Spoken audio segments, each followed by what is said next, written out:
बहुत नाम सुना होगा आपने जैविक और ऑर्गेनिक, लेकिन आमतौर पर हम समझ नहीं पाते कि ऑर्गेनिक और जैविक मामला क्या है।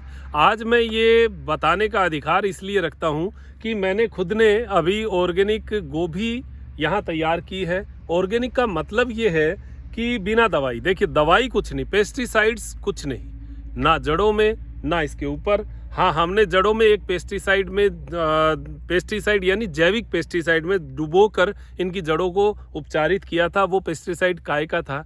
उसमें था गौमूत्र, उसके अंदर था धतूरा, नीम, लहसुन, इस प्रकार का ये एक हमने पेस्ट तैयार किया था, एक लिक्विड तैयार किया था। उसी लिक्विड में इसकी जड़ों को डुबोया था और उसकी आप स्थिति देखिए, क्या शानदार जो पौध है वो तैयार हुई है।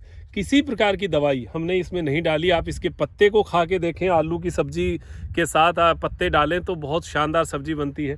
आप जब इसकी गोभी का रूप देखेंगे, हालांकि इस बार गोभी में एक फंगस जो है वो सब में लगी है, जिन्होंने दवाई डाली उसमें भी, जिसमें नहीं डाली वो उसने भी। ये एकदम साफ गोभी है, ये मैं आपको दिखा रहा हूँ। ये पेस्टिसाइड्स रहित यानी जैविक, इसी को जैविक कहते हैं। इसको खाएंगे तो आपको ऑटोमेटिक इसका स्वाद पता चल जाएगा। 5 दिन ये पड़ी रहेगी तो ये ख़राब नहीं होगी। ये आपको मतलब 5 दिन बाद भी इसकी सब्ज़ी बनाएंगे तो वही टेस्ट जो है वो आएगा। ये एक गोभी का असर जो होता है, इसका जैविक का असर होता है। इसी प्रकार हमने मूली लगाई। मूली हालांकि ऊपर से पीले पत्ते हो चुके हैं, लेकिन अंदर जो मूली है वो उसको मैं आपको उखाड़ के दिखाता हूँ कि कितनी शानदार मूली हमने जो है इस बार पहली बार अपने हाथों से मूली, गोभी ये सब तैयार की है। मिर्च भी हमने तैयार की है, मिर्च भी लग रही है। तो ये जो जैविक का जो मामला है, रेन पाइप पे हमने इसको रेडी किया था। जब लगाया था बहुत गर्मी थी, इस वजह से ये अगेती की मूली है। जब बहुत गर्मी थी उस समय उगना भी बड़ा मुश्किल था मूली का, लेकिन ये अभी जो है ये छोटी साइज में है। हालांकि ये मूली बहुत गजब, अब अगर देख के उखाड़ेंगे तो थोड़ी लंबी भी मूली हमें मिल जाएगी। इसका जो स्वाद है ऐसा लगता है जैसे मुंह भर जाता है, एकदम से ऐसा घी जैसा स्वाद आता है। बड़ी अच्छी चीज़ें, देखिए आप जीवन में खाना खा रहे हैं, कितना खाते हैं, लेकिन वो अगर जैविक हो जाए तो कितना आनंद, मतलब कितनी दवाइयों से आप बच जाएंगे। अगर आप अपने घर में लगा लें तो बहुत बढ़िया, क्यारी एक रखें अपने, जिनके खेत है वो 1-1.5 बीघा जो है वो जैविक लगा के देखें। देखिए ये बात सही है कि किसान अपने परंपरागत खेती को छोड़कर अगर जैविक लगाएगा तो घाटा लगेगा, क्योंकि उससे वो व्यवस्था पूरी बैठ नहीं पाती हैं। ये वो लोग कर सकते हैं जिनके इनकम ऑफ सोर्स अदर अपने व्यवसाय से हैं और फिर वो खेती में आते हैं तो वो नवाचार कर सकते हैं। लेकिन मैं उन किसान भाइयों से भी कहूँगा कि वो कम से कम 1-आधा बीघा जगह जो है वो जैविक का शुरू करें। अगर हमारी आवश्यकता हम आसपास ही हों तो आपकी सहायता करने को तैयार हैं। मार्केटिंग के लिए आपका एक प्रचार कर दें तो लोग आपसे फ़ोन करके उसको प्राप्त कर लें, या आप अपना कुछ सोशल मीडिया पे जो भी आपके अकाउंट हैं उन पर आप इसका प्रचार करें। लोगों को अगर आप डबल रेट में भी देते हैं तो ले लेते हैं, अगर आप डायरेक्ट देते हैं। मार्केट में तो इसका कोई ज़्यादा रेट नहीं मिलेगा। अगर आपको खेत सड़क के ऊपर है तो आप वहाँ बेच सकते हैं, या लोगों को आप अपने पास बुलाकर भी दे सकते हैं। तो अभी हमने जो तैयार किया है, हमारे पास गोभी इस बार हुई है। हालांकि हमने मार्केट नहीं किया इसका, क्योंकि जो हमारे जानकार हैं और हैं वो सब आ रहे हैं, उनको भी खिला रहे हैं। तो ये एक शुरुआत हमारी है कि कैसी गोभी होती है, हमें तो पता ही नहीं था, तो ये हमने पैदा की है। अब नेक्स्ट टाइम हम लोग पत्ता गोभी के ऊपर वर्क कर रहे हैं। पत्ता गोभी मुझे लगता है 1000 पौध हम लगाएंगे, मुझे लगता है पत्ता गोभी बहुत अच्छी हो जाएगी।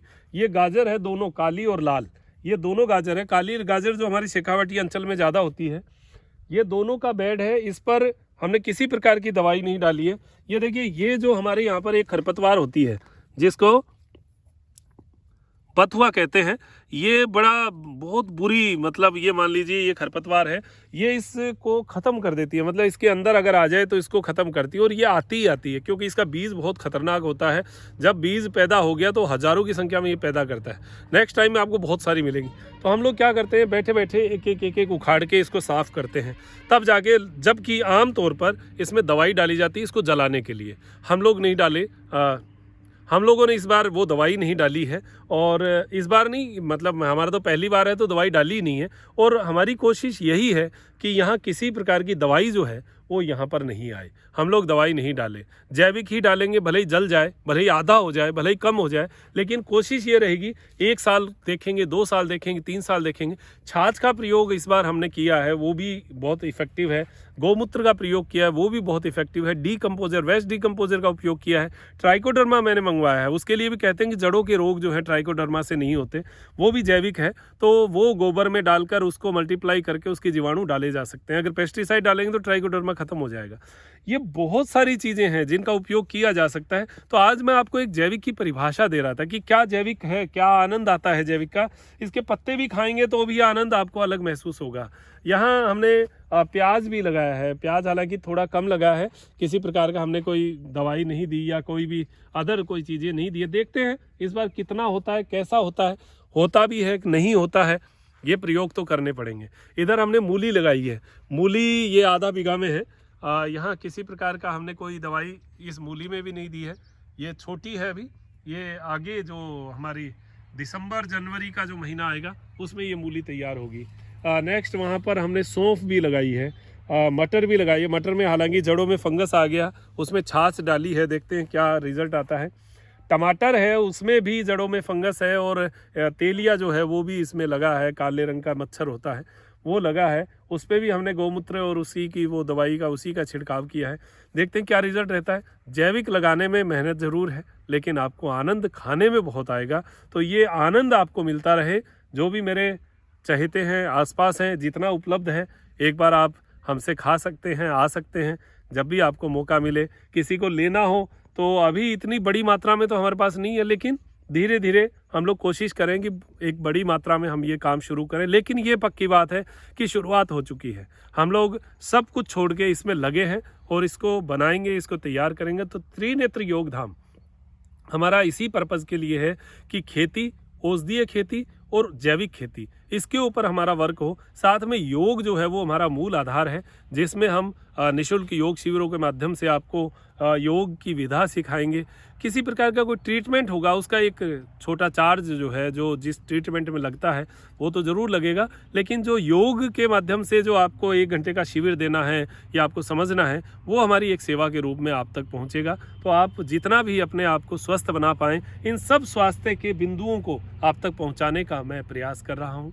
कोशिश रहेगी कि आपको बहुत सारी और नई नई चीज़ें देखने को मिले और इसी प्रकार से आप ये सब चीज़ें देखते हुए समझें। और हमारे सेंटर पर भी, यहाँ पर भी ज़रूर आइए।